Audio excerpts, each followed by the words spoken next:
치유와 회복, 이 제목으로 같이 은혜를 나누기를 원합니다. 신년 새해, 또 신년 우리 교회 표어를 치유와 회복, 우리 기도 제목입니다. 이렇게 정했습니다.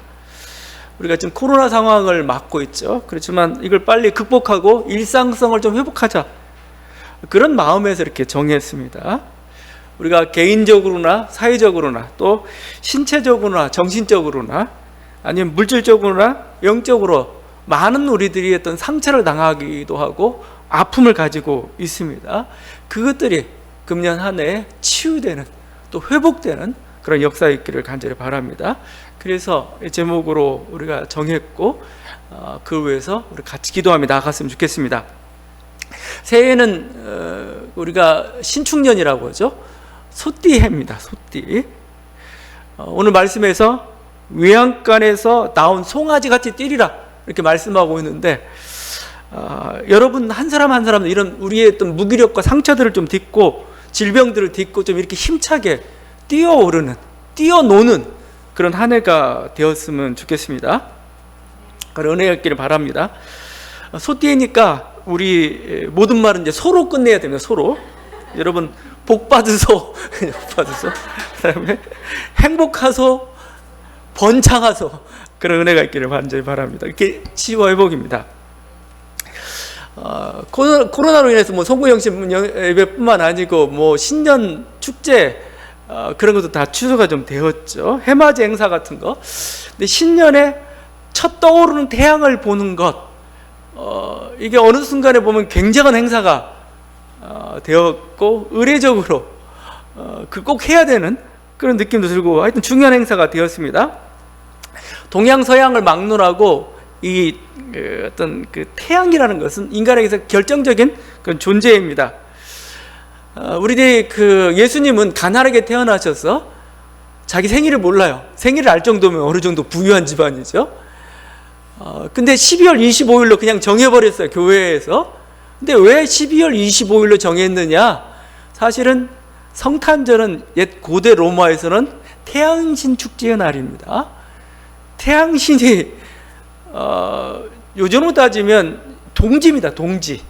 동지라서, 동지면 태양신이 거의 죽는 것과 마찬가지죠. 그리고 동지를 지나면서 낮이 길어지죠.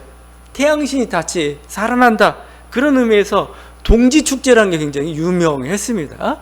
그날이 사실 12월 25일이었고, 그럼 바로 예수님의 탄생으로 정하자, 그래서 교회가 그렇게 했던 것이죠. 자, 오늘 말씀에서도 똑같이 얘기하고 있죠. 공의로운 해가 떠올라서 치료하는 광선을 발하리니. 태양 얘기하고 있습니다.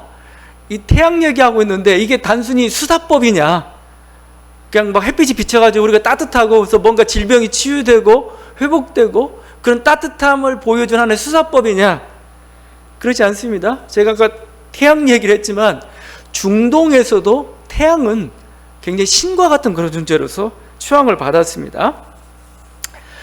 그 태양이란 단어가 히브리어로 쉐메쉬입니다. 쉐메쉬, 좀 발음이 좀 그렇지만 쉐메쉬. 여러분 자음을 좀 중시해야 됩니다. 이 중동 지역의 태양신 이름이 샤마스입니다. 시옷 미음 시옷이죠. 쉐메쉬, 샤마스, 같은 단어라고 보면 됩니다. 태양과 태양신은 같은, 샤마스죠. 샤마스. 바벨론에서는 태양신이라고 불렀습니다. 태양신을 찬양하는 그 비문입니다. 하늘과 땅의 왕이신 샤마스여, 공평과 정의의 주이시며 아누나키의 주이시오, 이기기의 주이시며, 이게 저기 아누나키 이기기는 지명입니다.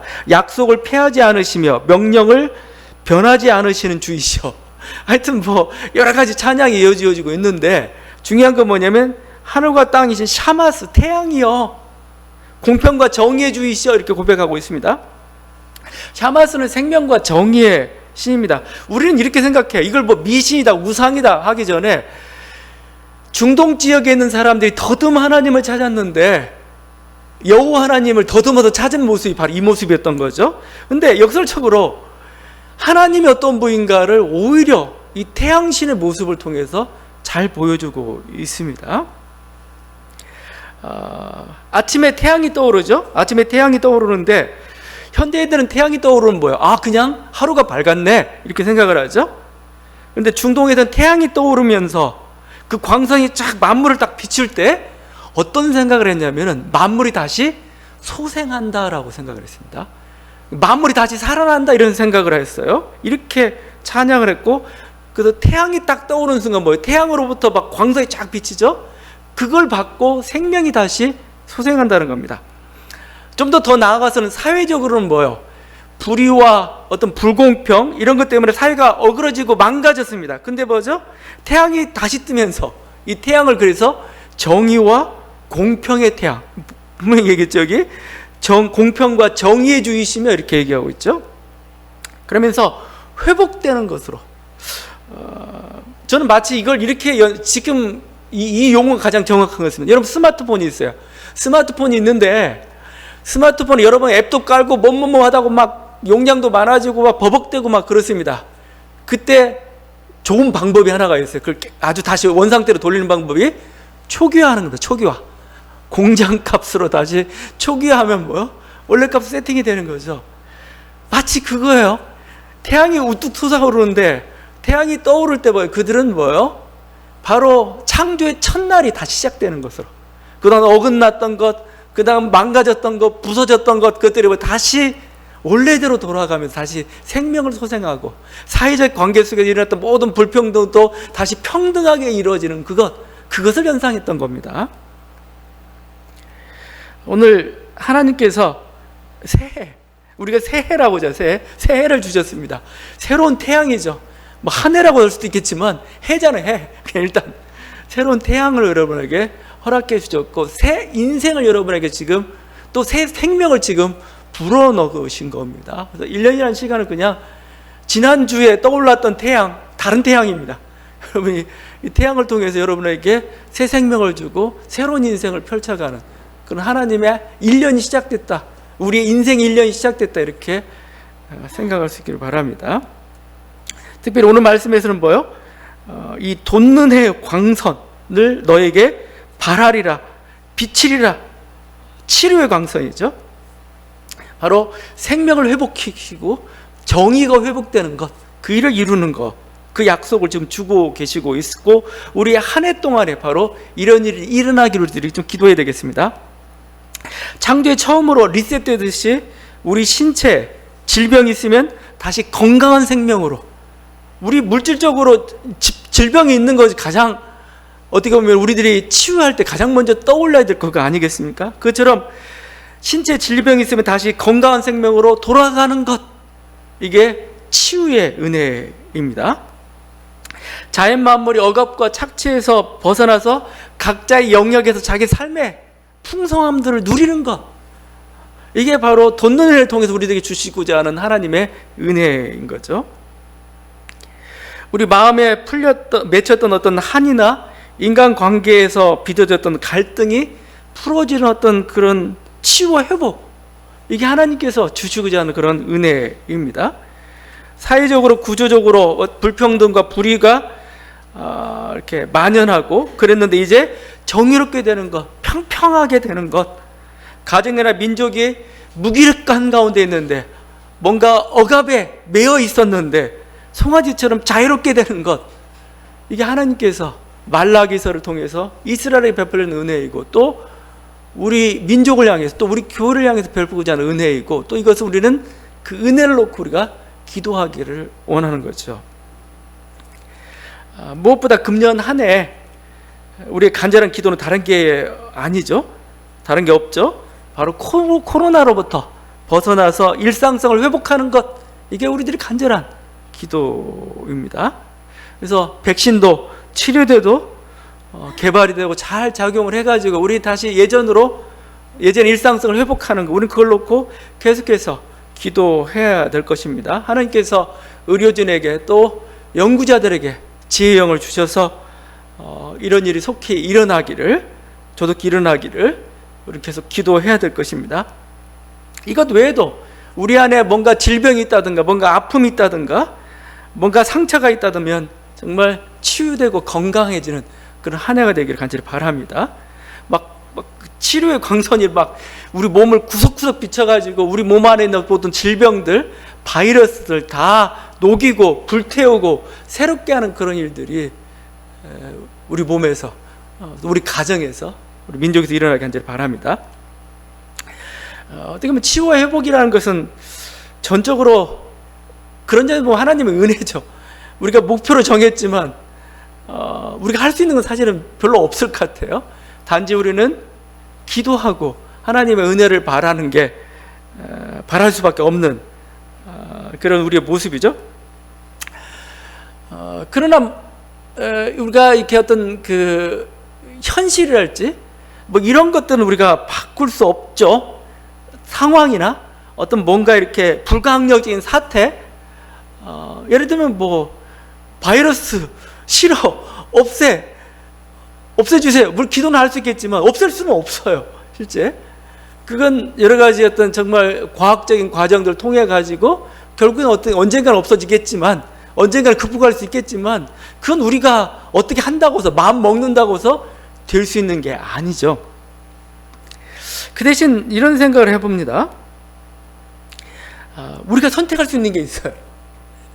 그런 어떤 상황이나 어떤 불가항적인 사태를 우리가 선택할 수 없지만 우리가 선택할 수 있는 게 있고 우리가 바꿀 수 있는 게 있는데, 그건 우리의 마음이고 우리의 생각이죠.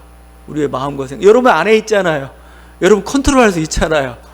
나는 이렇게 마음 먹겠다, 나는 이렇게 생각하겠다. 이건 우리가 할 수 있는 거죠.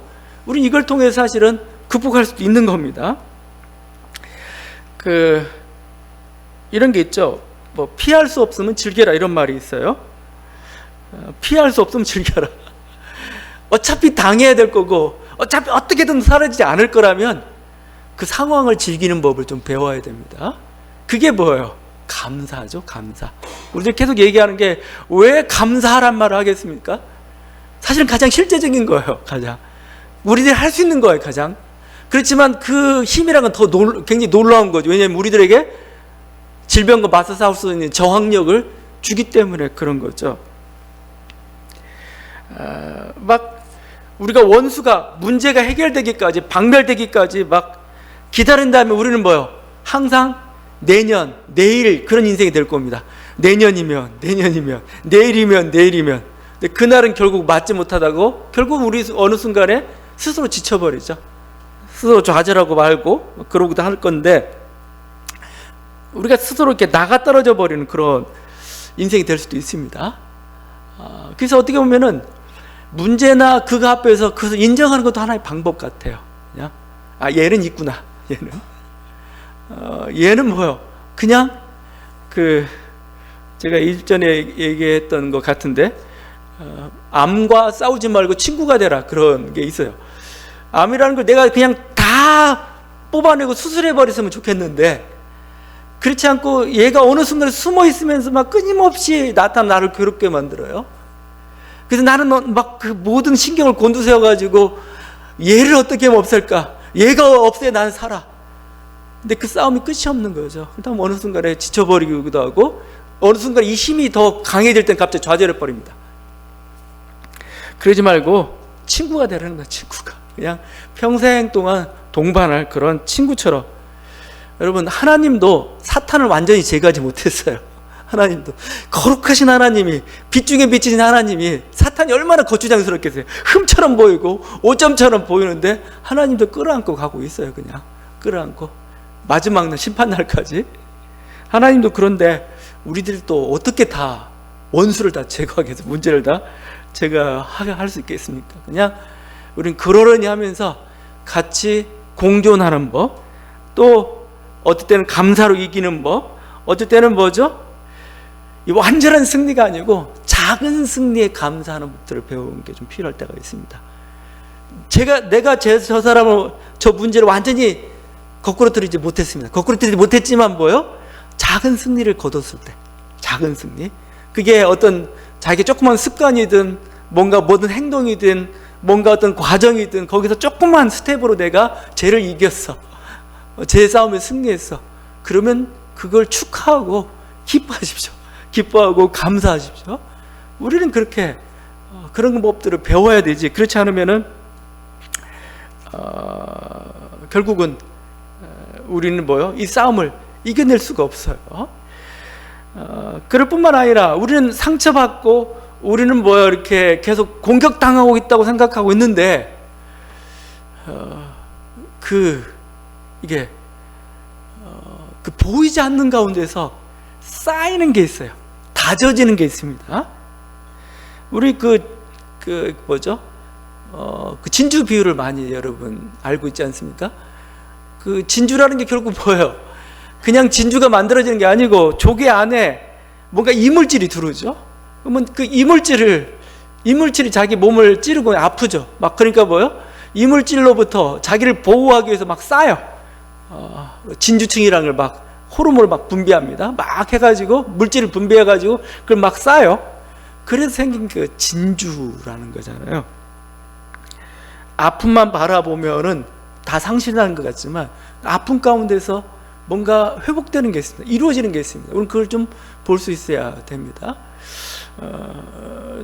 제가 바둑은 정말 15급 될까 말까 합니다. 그런데 이 9단짜리 프로들 바둑을 참 재밌게 볼 때가 많이 있습니다.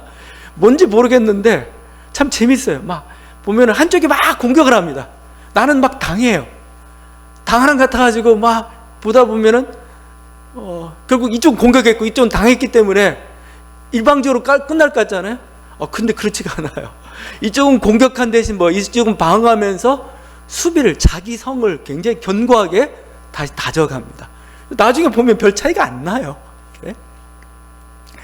여러분, 내가 공격당했다고만 생각한다면은 남는 게 없습니다. 우리는 실패처럼 보이는데 거기에 보이지 않는 게 잘하고 있어요. 보이지 않는 게. 여러분, 그걸 좀 바라볼 수 있고 오히려 그것 때문에 우리가 감사할 수 있어야 되겠습니다. 그래야 뭐예요? 우리는 이 싸움을 이겨낼 수가 있는 거고 결국 이 싸움의 과정 끝에서 최후의 승리가 우리에게 주어질 때 우리는 그 승리를 진짜 만끽할 수가 있는 겁니다. 그렇지 않으면 중간에 또 좌절하고 마는 거죠. 여러분, 코로나 다시 우리가 1년 상황을 맞고 있지만 이게 어떤 싸움으로 전개될지 또 어떻게 빨리 끝날지 어떻게 모르겠습니다. 우리에게 간절한 소원은 있지만 그러나 그 순간순간을 나름대로 우리가 즐기고 그 속에서 뭔가 하나님의 은혜들을 발견하고 감사하고 축하할 수 있는 뭔가 그런 방향으로 간다면 우리는 이 싸움에서 결국은 우리가 승리하게 될 것입니다. 하여튼 이런 과정 속에서 우리의 진정한 싸움은 어떻게 보면 또 우리의 싸움의 진정한 무기는 육신 자체가 아니고 어떤 육신의 질병 자체가 아니고 마음에 있음을 깨닫습니다. 마음의 사실은 무기력이 더 큰 우리들에게 장애고 힘든 거죠. 엑스레이는 그 뼈까지만 비추죠. 근데 하나님께서 치료하는 이 광선은 우리 마음속까지 비추고 있습니다. 말씀이 우리들에게 힘이 되고 있습니다. 히브리서 말씀입니다. 하나님의 말씀은 살아있고 활력이 있어 좌우의 날선 어떤 검보다도 예리하여 혼과 영과 및 관절과 골수를 찔러 쪼개기까지 하며 또 마음의 생각과 뜻을 판단하나니. 이 말씀이 뭐예요? 엑스레이가 들어오지 못하는 그 깊은 곳까지 들어와서 우리 마음의 상태를 보여주고 우리 마음과 생각을 분별해주고 또 여기서 뭐죠? 보호해준단 말이죠. 말씀이 가진 놀라운 그 힘입니다.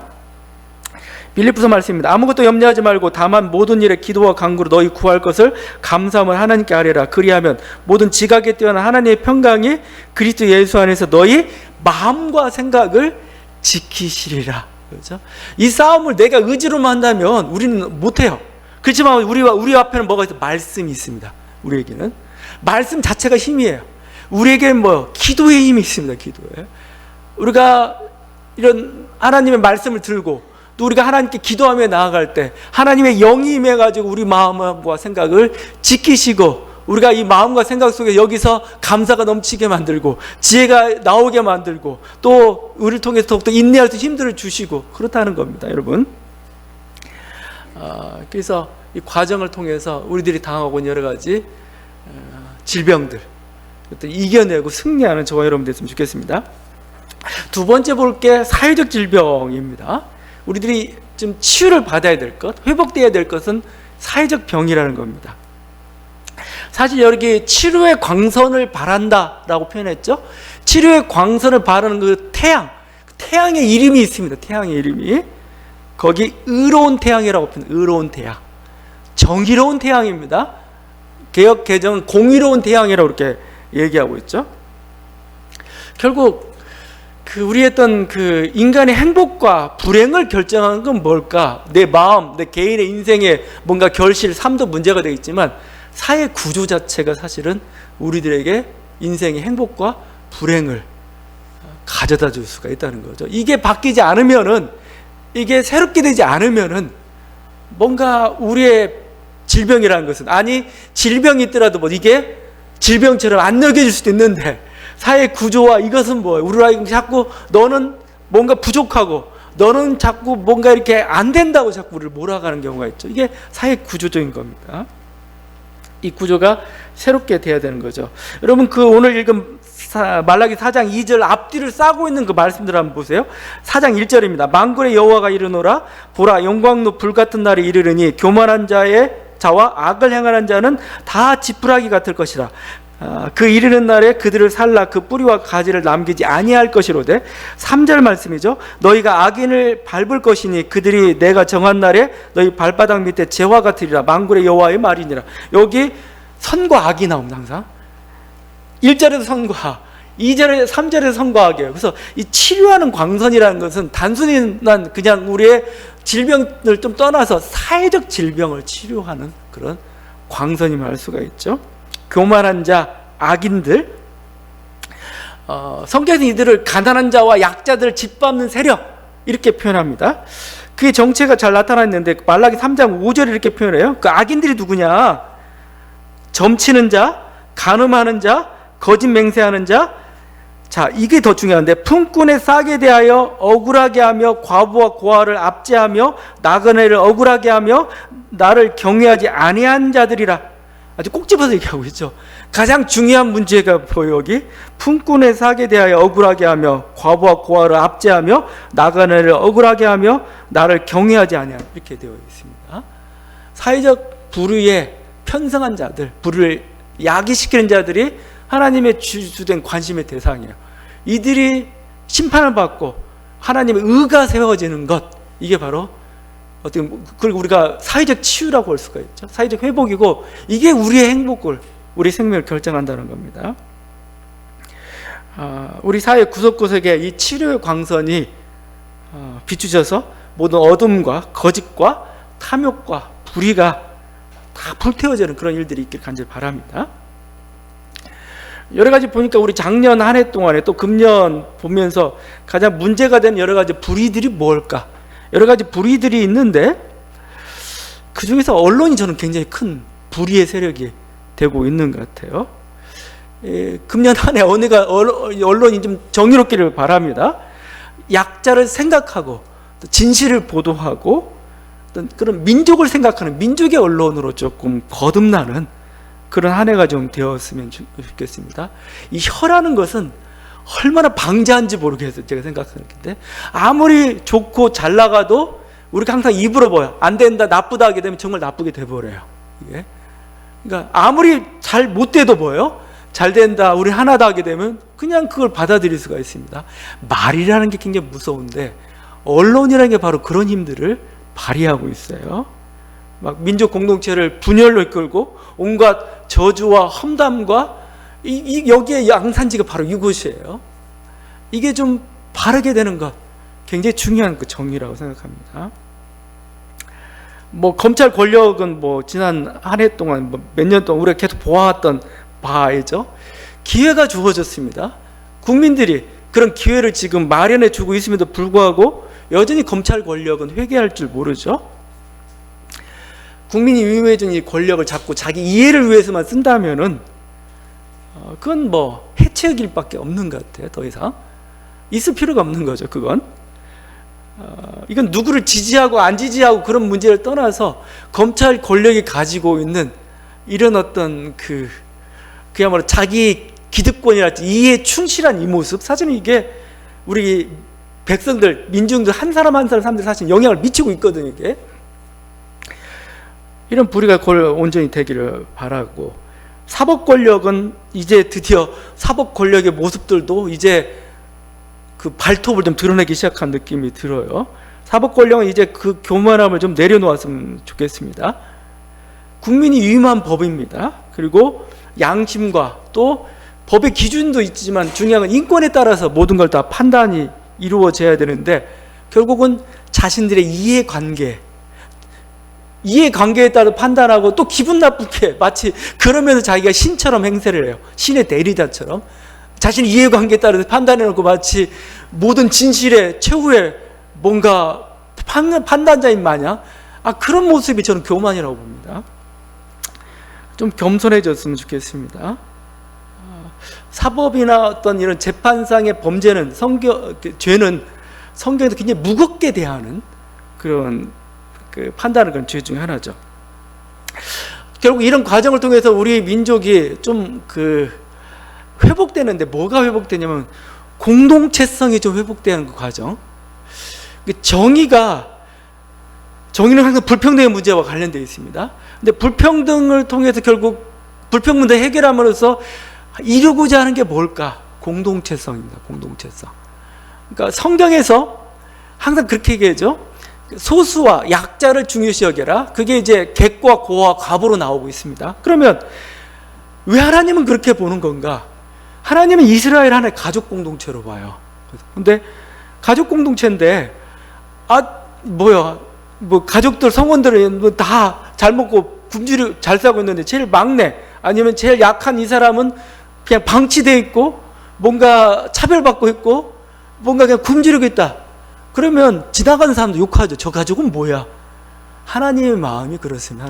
하나님이 이스라엘 향해서 볼 때 이 가장 약자를 대표해주지 않는다. 이 가족 공동체가 깨졌다는 겁니다. 그게 바로 불의라고 이렇게 표현하고 있는 겁니다. 좀 더 확대해 보면 이게 민족 공동체까지 좀 확대가 좀 되었으면 좋겠습니다. 이번에 우리가 코로나 사태를 맞이하면서 한국이 비교적 성공적으로 방어를 했죠. 지금 조금 여러 가지 힘들게 좀 버티고 있지만 그래도 성공적으로 세계적으로 봤을 때 성공적으로 방어를 하고 있습니다. 그래서 거기서 나왔던 게 K방역이라는 게 나왔어요. K방역. 그러니까 완전히 사회를 락다운 시키고 반민주적으로 통제하는 식은 아니지만 어느 정도 적절히 통제하면서도 민주적으로 뭔가 개방성을 보호하면서도 또 질병을 통제하고 있는 바이러스를 통제하고 있는 그 모습, 그게 K방역의 실체죠. 그러니까 민주성을 지키면서도 인권을 보호하면서도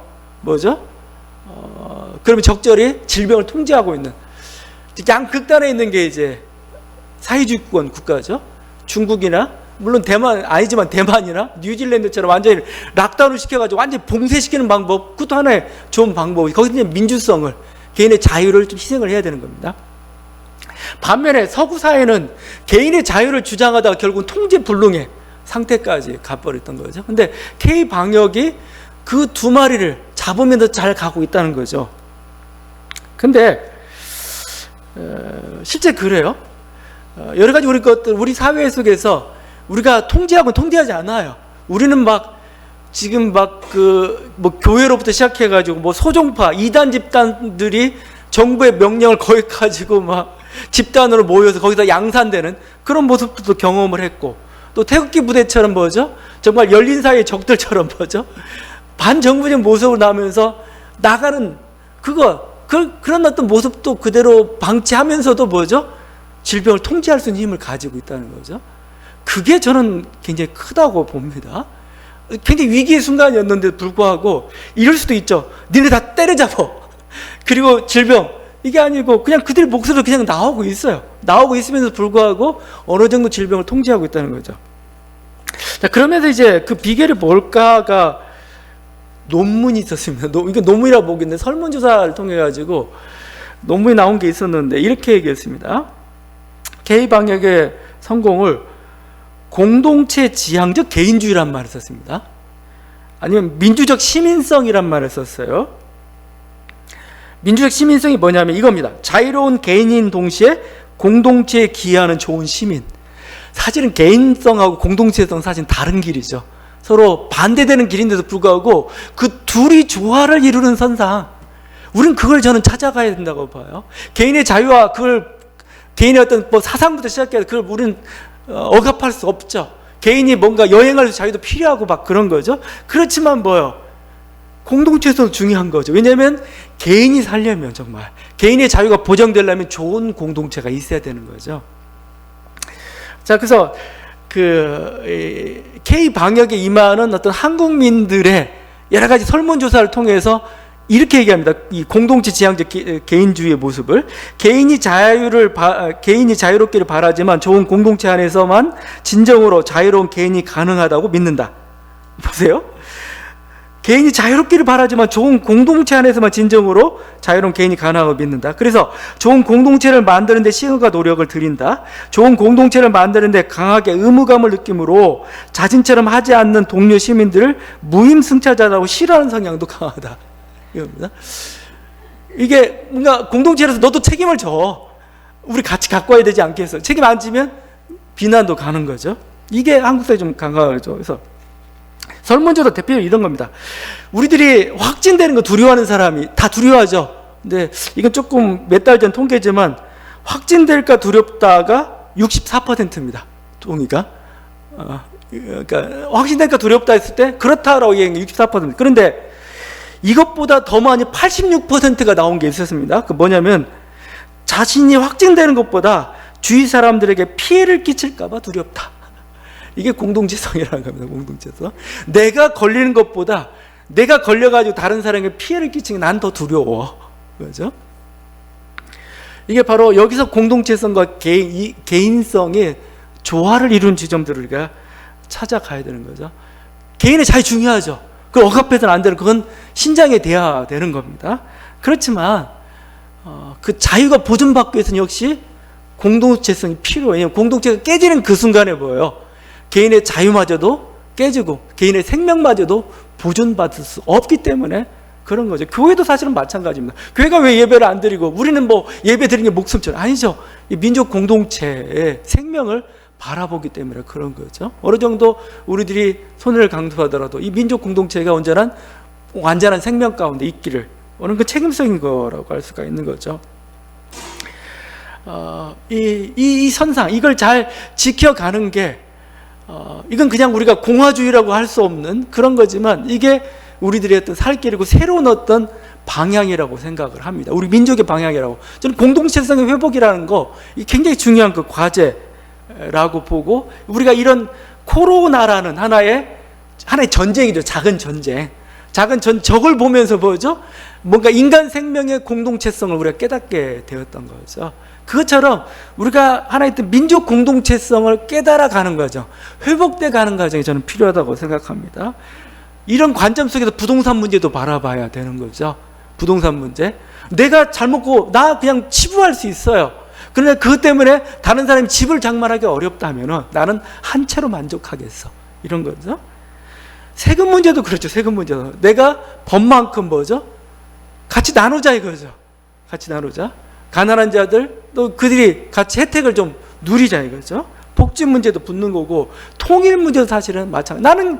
나는 내가 왜 귀찮게 거기에 저들하고 같이 하기 싫어. 그렇지만 뭐 이렇게 불화하고 전쟁 상태가 나의 생명에 얼마만큼 스트레스와 얼마만큼 장애를 가져오고 있습니까? 나의 스트레스와 장애를 없애기 위해서는 통일이 돼야 돼요. 평화 문제가 해결이 돼야 됩니다. 그래야 이렇게 긴장. 여러분, 그러면 주가가 바로 몇 배로 뛰어요. 우리는 한국 주가라는 게 지금도 지금 3,000포인트면 통일되는 순간 4,000, 10,000포인트까지 뛸 수도 있습니다. 여러분의 생명이 제약을 당하고 있어요, 실제. 사실 그래서 우리가 공동체를 생각한다는 것은 뭐예요? 자신의 생명을 생각한다는 거죠. 우리 이런 것들이 회복되어 갔으면 좋겠습니다. 세 번째 우리가 좀 언급하고 싶은 건 우리가 영적인 질병이라고 할 수가 있습니다. 이런 싸움의 전선에서 이스라엘 백성들이 뭐예요? 그걸 포기해버렸어요. 그리고 세상과 타협하는 길을 가게 됐습니다. 그러니까 말라기서가 쓰여진 이유, 주된 메시지 중에 하나 그게 있습니다. 말라기서는 우리 옛날에 그 통독하면서 좀 한번 읽어봤지만 6개의 질문으로 이렇게 진행이 됩니다. 제가 이건 짧게 끝낼 겁니다. 너무 긴장. 6개의 질문으로 진행이 돼. 참 재미있습니다. 말라기서. 근데 그 질문이 하나님 섭섭해요. 하나님 섭섭해요. 하나님 쪽에서도 뭐요? 나도 너한테 불만 많아 이거예요. 1장 2절이죠. 여호와께서 이르시되 내가 너희를 사랑하였노라 하나 너희는 이르기를 주께서 어떻게 우리를 사랑하셨나이까. 내 너 사랑했는데 어떻게 사랑했어? 언제 사랑했어요? 증거 보여봐요. 맨날 이렇게 당하고 있는데 이런 거죠. 1장 6절입니다. 내가 아버지일 때는 나를 공경함이 어디 있느냐, 내가 주인일 때는 나를 두려워함이 어디 있느냐 하나 너희는 이르기를 우리가 어떻게 주의 이름을 멸시하나이까. 내가 아버지, 나 하나님이라며, 내가 주님이라며, 근데 나를 왜 공경하지 않아? 했더니 제가 언제 공경하지 않았어요? 이런 거요. 하나님 뭐라고 하세요? 내 말 안 듣는 게 바로 공경하지 않는 거지. 이렇게 나온 거죠. 2장 17절입니다. 너희가 말로 여호와를 괴롭게 하고도 이르기를 우리가 어떻게 여호와를 괴롭혀 드렸나이까 하노라. 재밌죠? 하나님 괴롭게 했어요. 왜 괴롭게 해요? 하나님 안 믿는 게 괴롭게 하는 겁니다. 여러분 하나님한테 좀 화풀이 하고 싶으면 믿지 마요. 그냥 안 믿어. 저 사람 나 도와줄까? 안 믿어. 그냥. 그건 뭐요? 갑자기 이게 부모의 자존심인 거죠. 제가 나를 신뢰하지 않네. 제가 어려울 때 나를 도와줄 수 있는 게 필요 없어. 내 힘으로 살아볼 거야 할 때 굉장히 부모는 자존심에 스크래치가 나는데 하나님도 스크래치가 난 거죠. 3장 13절입니다. 여호와가 이르노라 너희가 완악한 말로 나를 대적하고도 이르기를 우리가 무슨 말로 주를 대적한다니까. 완악한 말로. 그러니까 뭐냐면 이런 겁니다. 하나님 말씀 지켜봤자 쓸데없어. 우리 악인이 형통해. 우리도 저들처럼 악인의 길을 가자. 이거죠. 그러니까 이거 완악한 말이라고 나를 대적했다고 했죠. 여러분 이 돋는 해, 이 치료하는 광선은 누구에게 비춰지느냐? 하나님을 경외하는 자에게 부어주고 있어요. 하나님을 경외하는 자. 하나님 어떻게 보면은 다시 한번 우리들에게 답을 주고 있는 겁니다. 이렇게 가야 니네가 치유될 수가 있어. 뭐냐? 나를 좀 경외해줘. 그죠? 나를 경외해줘.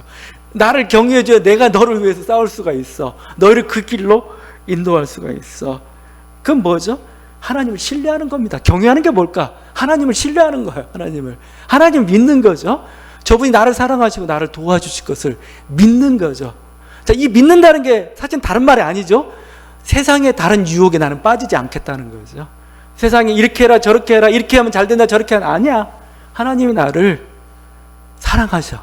하나님 나에게 좋은 걸 주기를 원하고 나는 그걸 믿어. 난 그 의심하지 않아. 난 그냥 가겠어. 이거죠. 하나님을 경외한다는 건 뭐? 하나님 말씀을 순종하는 거죠. 다른 게 아니야. 하나님의 말씀을. 하나님 말씀이 이렇게 하라고 없고 이게 내 뜻이다라고 얘기했어. 나는 이 뜻대로 그냥 살 거야. 나는 악인의 길, 악인의 꾀, 죄인의 길, 죄인의 자리 나는 앉지 않겠어. 나는 오직 하나님 말씀을 따라 나아가겠어. 하나님을 경외한다는 건 뭡니까? 하나님을 희망을 갖는다는 건 희망. 저는 뭔가 미래에 잘 될 거라는 그 희망을 가지고 있는 사람들은 굉장히 신실한 사람들이라고 저는 생각을 해요. 신실하다. 그 자체로도 신실하다. 희망을 품고 있는 사람들, 뭔가 잘 될 거야. 그 희망을 품고 있는 사람들은 신실하다. 왜? 그 이면에는 뭐죠? 하나님에 대한 신뢰가 있죠. 저분이 분명히 나에게 좋은 것으로 또 나를 치유와 회복으로 이끄실 것이야. 그래서 어떻게 보면 믿음, 소망, 사랑이란 겁니다. 사실은 우리가 이 길을 계속 가는 것, 그런 자들이 바로 하나님을 경외하는 자들이고 그들에게 나는 반드시 치유의 은총을 회복하겠다. 너에게 반드시 회복의 은혜를 베풀겠다라고 약속하고 계십니다. 여러분 이 은혜가 있는 저와 여러분 금년 한 해가 되기를 간절히 바랍니다. 기도하시겠습니다.